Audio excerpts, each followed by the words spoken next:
There are a lot of different ways to turn a beat catalogue into income, yet most producers seem to know little about the business side of beat making beyond putting a PayPal button onto a SoundClick page. After spending countless hours honing your craft, learning production techniques, downloading the best VSTs and making awesome beats, it can be very frustrating if you're not racking up the kind of sales you want. So here are my personal tips, backed up with some image and video proof and compiled after almost a decade of selling beats professionally. Number 1. Sell licenses to your beats. This is the easiest and still the best way to make money with your beats. Once you have a decently sized catalogue of quality beats, you can register and set up your own website for cheap, or sign up to a VIP artist service like Music Central or My Flash Store that will allow you to set up your own beat selling homepage. Some people also hustle their beats on music communities like SoundCloud and include email information for purchases, or more specified beat websites like beatstars.com. Generally, you will need a PayPal account in order to receive payments online, though you can also arrange payments with customers through services such as Google Wallet, bank transactions, or Western Union. Most producers sell licenses according to 3 main categories: lease license, exclusive license, and sync license. Lease licenses are non-exclusive licenses with a limited sales cap. This means that your buyer can only sell a limited number of digital downloads of physical albums, usually around 2,000 to 10,000. Your beat can be leased to an unlimited amount of buyers as you retain the rights to your beat. Lease licenses are sold by producers anywhere from $1 to $50, with an average of around $25. It is common practice to also offer premium lease licenses, where buyers are given the option to pay a little extra to receive separated instrumental track lines of your beat and/or to sell more units. Exclusive licenses, on the other hand, are full ownership licenses, usually with an unlimited sales cap. They are therefore sold to only one customer, and the beat is subsequently marked as sold. Naturally, they will be priced a lot higher, anywhere from $50 to $1 million if you're Timbaland. The final license type, which is ignored by the majority of producers, is a sync license. While lease and exclusive licenses are targeted at recording artists, sync licenses are for media professionals and broadcasters such as websites, movies, TV, or video games. Sync licenses are usually limited to a specified number of broadcasts, for example 1 DVD release title. They are commonly priced between lease and exclusive licenses, depending on the intended use. If you're planning to make beats your full-time income, then selling licenses will be the backbone of your operation. Even if your plan is to go after album placements, your first priority should always be setting up your internet presence. Get yourself a PayPal account, set up a beat selling website, and start promoting. Here on my PayPal account you can see the kind of income our beat page generates in a good month. That's $23,000 in USD only. Now of course bear in mind I've been selling beats for a long time, but the sky really is the limit for you. Number 2. Sell other producers' beats. It might seem counterintuitive to spend your time pushing other producers' beats, but building up a team of beatmakers can be beneficial in many ways. Not only can you feed off each other creatively and provide your customers with a constant stream of fresh material, you can also agree to take a set percentage of the sales you make for your fellow producers. If you put together a strong team with a diverse range of beat styles, you can greatly increase your market share and divide marketing duties. Everyone benefits. Number 3. Sell MP3 downloads. A lot of producers neglect selling MP3 downloads to their beats, opting instead to give out free downloads, or not to allow any downloading at all. However, giving out MP3 downloads for 99 cents or $1.99 for example, can actually be a great additional revenue source. Essentially this is free money, as you can make it clear to your customers that the MP3 downloads are intended for non-profit use only.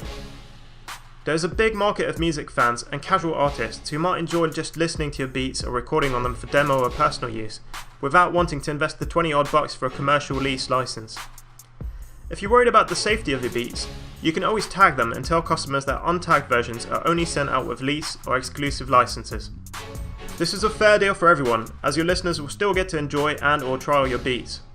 MP3s can be sold through a number of online vendors such as iTunes, Amazon, or the SoundClick MP3 store. Number 4. Make beat tapes.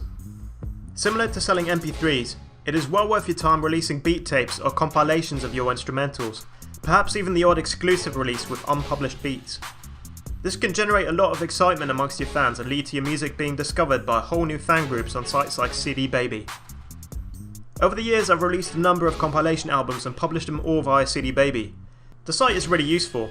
As well as selling your music through their own website, they will distribute your songs to all their digital partners such as iTunes, Amazon, MySpace Music or Rhapsody. What's more, you have the ability to enter all your songs into sync licensing deals via Rumblefish, which can potentially earn you even more money if your beats are used, for example in YouTube videos. CD Baby have paid out almost $10,000 to me so far, and as they add more and more digital partners, the monthly checks seem to get bigger and bigger.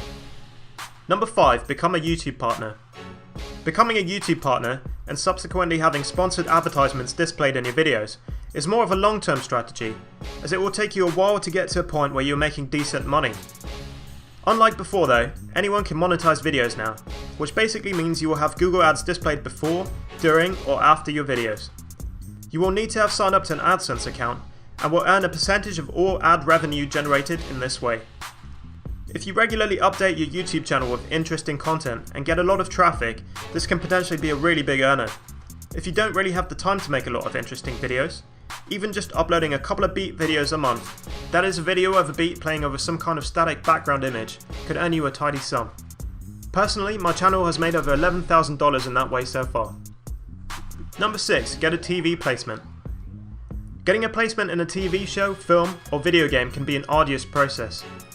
There are thousands of producers out there submitting their material to placement opportunities on a daily basis. However, if you regularly network and build relationships with media professionals, companies, and agencies, you will eventually persevere and the spoils will be worth the toil. While you won't necessarily be paid a large sum upfront, the royalty payments are where producers really make the big bucks. In order to benefit from this, it is essential that you are registered with a royalty collection association such as BMI, ASCAP, SESAC or PRS. TV stations in the US in particular pay out large sums just for short music segments in their programming. My last quarterly royalty check from the PRS was for a single placement on CBS Sports, and that was something around $4,200 for 30 seconds of a beat. That's not too bad, right? Number 7. Get your beats on internet radio. Getting your beats onto a regular radio station can be pretty hard, as by and large stations are only interested in full songs. However, internet radio stations are a different matter. A lot of people enjoy browsing stations like Pandora or streaming websites like Spotify for instrumental music, and this is where it gets really interesting. Pandora and Spotify both share out their profits amongst members according to the amount of plays your music receives. You do have to jump through some hoops to get your music onto online radio stations or streaming sites, but if your beats prove popular, this can be a nice little side earner. Pandora just recently announced that they send over 2,000 artists more than $10,000 a year. Artists like Drake and Lil Wayne even make $3 million a year. Number 8. Make a drum kit. A lot of producers have recently taken to the idea of packaging and selling their own drum sounds for other musicians. There is a vast amount of producers out there hunting for new and better drum samples, and if you've already built up a reputation with your beats, chances are there will be someone out there ready to jump at the chance of emulating your sound. Putting together a drum kit can be fairly time consuming, but if done correctly it can be a worthy investment. You can sell your kit on your own website, or even better, find the most popular drum kit websites out there and partner with them to retail your products. As they already have a ready-made sales platform, audience and marketing strategy, they will be better positioned to sell your products than you are. Be prepared though, most vendors will take a 50% cut of sales. This is pretty normal. Personally, I've always sold my kits through websites like producerloops.com, and as you can see, through them alone I've earned around $3,700 in commissions so far. If you get your kits on a couple websites like Producer Loops, Modern Producers, or the Music Central Marketplace, that could be a great side income for you. Number 9. Submit your beats to music libraries. There are a big number of music libraries and stock music websites online, ranging from general sites to industry-specific sites for film music, ad music, or video game music. When you upload your beats to these sites, you will usually have to enter into non-exclusive sub-publishing agreement, which basically means you are signing over the right for those websites to make money with your music in exchange for a profit share. They will usually charge somewhere in the region of 50 to 75%, so that's a pretty big chunk. However, a lot of producers make a good amount of money licensing their beats through websites such as Pump Audio or Audio Jungle. The customers of these sites are usually video creators, advertisers, or website owners. So by uploading your music to these sites, you can reach a new audience outside of the recording artists. Just make sure you read any contract you sign with these websites very carefully, as some of them are known to be fairly cutthroat. Number 10. Be creative. Okay, so this last one is a bit of a cop-out, but what I'm trying to say is that there are an endless number of ways in which you can make money from beats, You're certainly not limited to selling licenses through a website or hustling your beats to artists for placements. There are many other avenues I haven't covered in this list, and probably a whole lot more I've never even thought about. You could run song contests for artists with a paid submission, for example, like we did here earlier in the year. Or you could write an ebook or get paid for product placements on your website. If you come up with any more great ideas or want to collaborate on an innovative project, you're always welcome to hit me up. That's all from me, AD. I'll see you next time.